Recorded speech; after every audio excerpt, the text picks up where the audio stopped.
मैं डॉक्टर संजीव अरोड़ा आज आपको सीपीआर कार्डियोपल्मोनरी रिससिटेशन के बारे में कुछ नॉलेज देना चाहता हूं। आज हम 21 जुलाई को सीपीआर डे सेलिब्रेट कर रहे हैं, आज मना रहे हैं। तो एज ए लेमैन और हेल्थ केयर प्रोफेशनल्स हमें सीपीआर के बारे में जानकारी होनी चाहिए। इसकी क्या ज़रूरत पड़ती है? अगर कहीं पे भी किसी की भी धड़कन रुक जाती है, बड़ी नाड़ी फील नहीं होती है, पल्स नहीं चलती है, सांस लेना बंद कर देता है या मंदा मंदा गैस्पिंग रेस्पिरेशन चल रहा है, तो उसका हमें सीपीआर करना पड़ सकता है। इसकी इम्पोर्टेंस ये होती है क्योंकि ये लाइफ सेविंग प्रोसीजर है जो हम सबको आना चाहिए। किसी की भी हम जान इमीडिएटली बचा सकते हैं एक छोटी सी नॉलेज की वजह से। क्या इम्पोर्टेंस है इसकी? जैसे ही किसी का बड़ी नाड़ी चलना बंद हो जाता है, उसका हार्ट का पंपिंग कम हो जाता है, हार्ट का पंप नहीं चलता है या बंद हो जाता है, तो फिर हमें उसका ब्रेन का सर्कुलेशन एकदम से कम हो जाता है। तो उसकी कार्डियोपल्मोनरी रिससिटेशन से हम हार्ट को पंप करते हैं और ब्रीदिंग देते हैं ताकि ब्रेन को ऑक्सीजन टाइम पे मिल जाए, ताकि हम उसकी लाइफ को दोबारा से स्टार्ट कर सकें।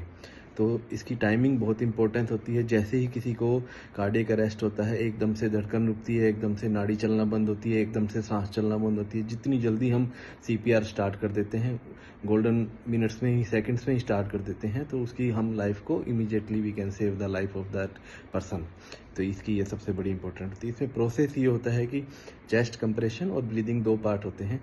जैसे ही किसी का हमें लगता है कि बड़ी नाड़ी, गर्दन में हाथ लगा के देखा या सांस नहीं आ रहा है, बिल्कुल सांस अनरिस्पॉन्सिव है, तो इमीडिएटली हम उसको चेस्ट कंप्रेशन देते हैं और उसको 30 बार चेस्ट कंप्रेशन देने के बाद उसको फिर हम मुंह पे मास्क लगा के या मुंह पे फिल्टर लगा के उसको रेस्पिरेशन देते हैं 2 बार।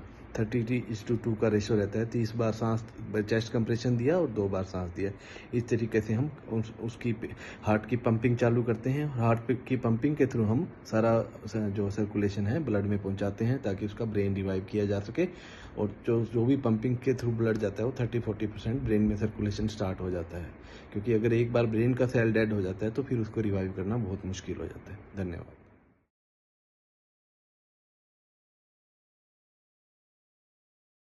भाई साहब ये देखो उसको हुआ क्या, सफेद हो गया बच्चा, सांस नहीं आ रही इसको।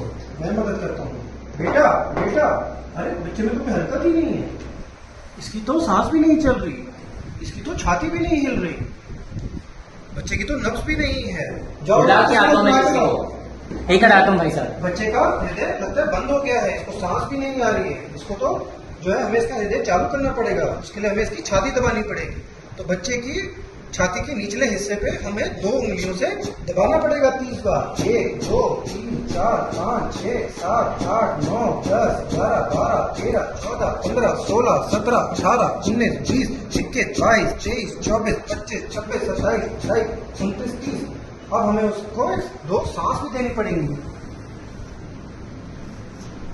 अब मुझे उसकी फिर से छाती दबानी पड़ेगी। भाई साहब देखो क्या हुआ। मैं आपकी मदद करता हूँ। मैं इसको सांस देता हूँ, आप इसकी छाती दबाइए। 1 2 3 4 5 6 7 8 9 10 11 12 13 14 15। अब की बार हमने 15 बार दबाया है। 2 1 2 3 4 5 6 7 8 9 10 11 12 13 14 15। 15 बार छाती दबाएंगे और 2 बार सांस देंगे।